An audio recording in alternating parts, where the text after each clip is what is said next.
It really is. So it all started during a sermon where JP said something like this: "My request to you is that you will continue to come to church and serve and give for the next, a little bit, because I don't want to have. I'm taking a little bit of a break, and I don't want to have to worry about the church." Wow, that's not exactly your typical grief-stricken pastor, is it?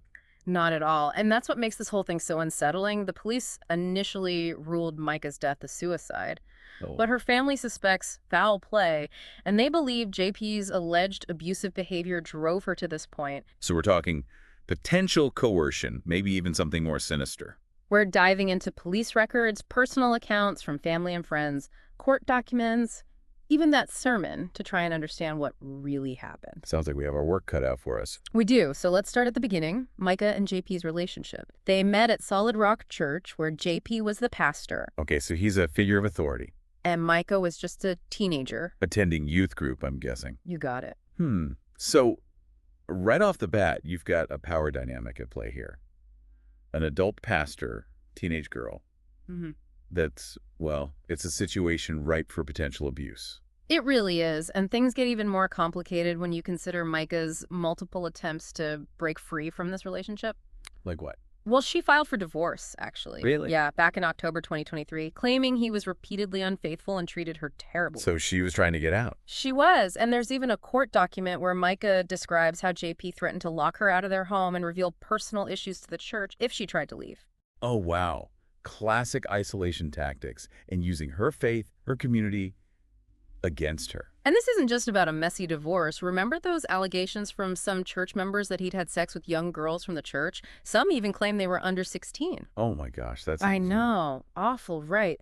And we know that Micah's sister actually called 911. What happened?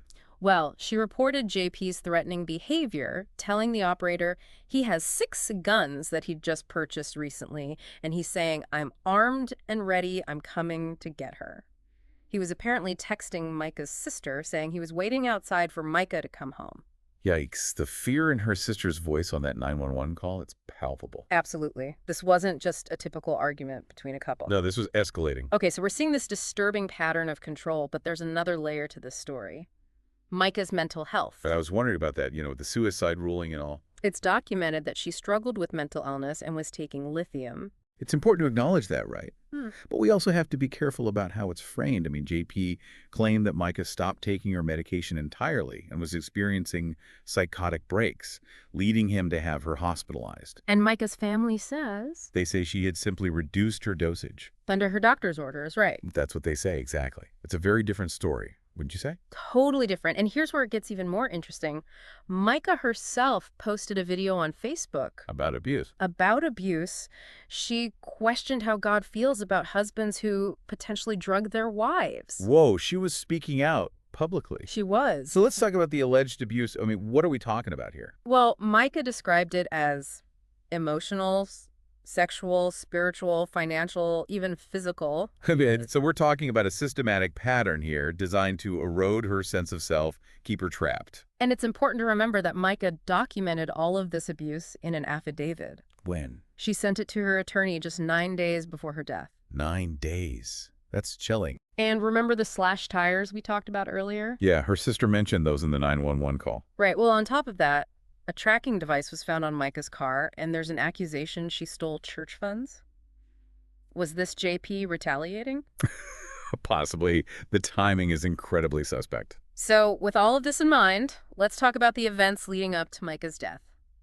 The 911 call she made shortly before is truly heartbreaking. I can only imagine. You hear such desperation in her voice when she says, "I'm about to, and I just want my family to know where to find me." She knew something was about to happen. And her body was later found at Lumber River State Park. Okay. A gun, shell casings, and receipts for both the gun and the ammo, all purchased that same day. Seems pretty straightforward, right? Suicide, case closed.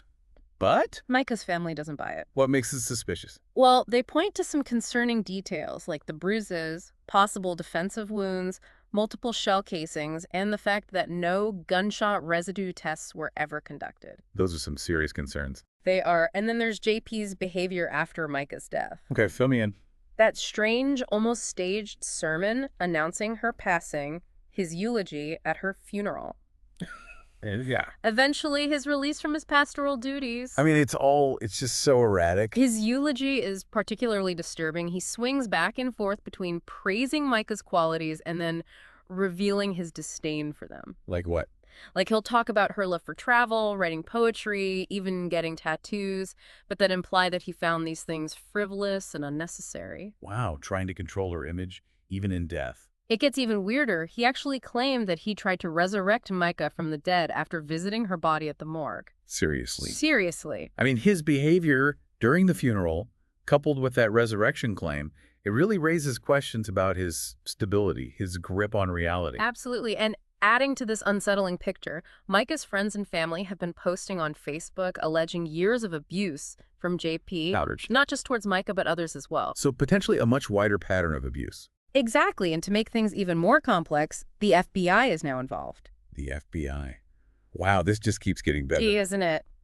There are even some more speculative theories floating around online, like the potential use of AI in the 911 call and questions about JP's boat and its potential role in all of this. So a lot of unanswered questions. At the heart of all of this is Micah's family's plea for justice.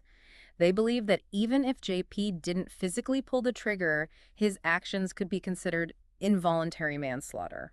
Now that's a fascinating legal concept, essentially holding someone accountable for a death, even if they didn't intend for it to happen. So their argument is that JP's alleged abuse and controlling behavior created such a toxic and unbearable environment for Mica that she felt trapped with no way out. A tough legal argument to make, but the fact that the FBI is involved suggests they're taking it seriously.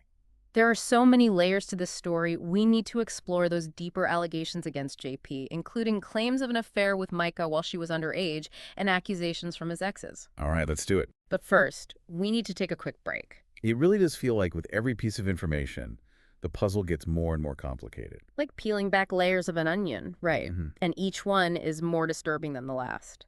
Exactly. So, where were we? Ah, yes, that claim that JP had an affair with Mica when she was just a teenager babysitting for the family. Hard to wrap your head around that one, isn't it?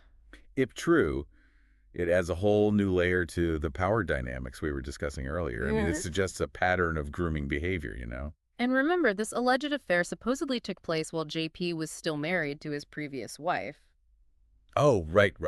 There are even claims from some church members that he admitted to having sexual relationships with other young girls from the church. Hold on. How young are we talking here? Some even claim the girls were under 16. Gosh, that's just... It's awful, right? And I mean, it's important to note that these are allegations. Of course. The church. And JP has denied them through his lawyer, but the sheer number of people coming forward with similar stories, it's hard to ignore.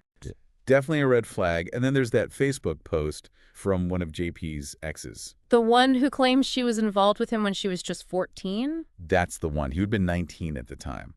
That's disturbing on multiple levels, not just because of the age gap, but also because she claims he was already involved with someone else at the time. It paints a pretty unsettling picture, wouldn't you say? It does, like a pattern of inappropriate relationships with significantly younger women. And there's more. This same ex claims she actually witnessed JP and his father abusing others within the church community. Whoa, hold on. Now we're talking potential systemic abuse. Like, was anyone else affected? Did anyone try to intervene? So many questions, right. And then, like that wasn't enough, there's the allegation that JP posted a nude photo of Mica online as revenge for her filing for divorce. Revenge porn. Exactly. That's a serious crime, and the fact that he apologized afterwards, saying it was only up for like an hour, that doesn't really make it okay, does it? Not at all. It feels like a blatant attempt to, I don't know, discredit her, control the narrative. Trying to manipulate public perception. You got it. But getting back to Mica's death for a second. Her father claims she wanted a gun for protection. For protection? Really? Yeah, which adds another layer of complexity to this whole thing, you know? Was she genuinely afraid for her safety? Or was she pressured into buying the gun? That's a big question. It is, and you know what else I find strange? What's that? The receipts for both the gun and the ammunition were found in the car with her, both dated the same day as her death. Huh. That does seem odd. It does, right? Was keeping the receipts a deliberate act? Or was it just an oversight in a moment of panic or distress? Who knows? Then there's that 911 call, right? Mica's father has said her voice sounded unusually slow. He even suggested the possibility of some sort of AI manipulation. AI manipulation. That's one of the more out there theories surrounding this case, and while it's not impossible, I mean, there's no concrete evidence to support it. And I'm sure you've seen those online forums where people claim to hear another voice in the background, maybe even a man's voice saying her name. Right, but those attempts to analyze the audio haven't been conclusive, you know? It's likely that any extraneous noise is just from the recording itself. Background chatter from the dispatcher, things like that. Exactly. So we have all these details, these loose ends, but they just seem to lead to more questions than answers. Well, let's go back to the original question for a second. If we assume, for the sake of argument, that Mica's death was indeed a suicide, what could have driven her to that point? I mean, that's the million-dollar question, right? Yeah.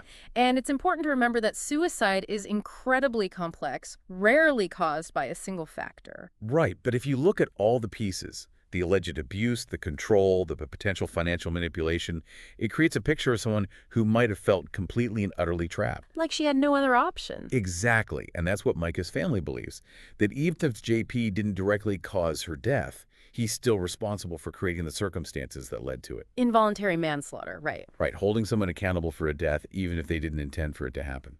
Their argument being that JP's alleged abuse created such a toxic environment that Mica felt she had no choice but to take her own life.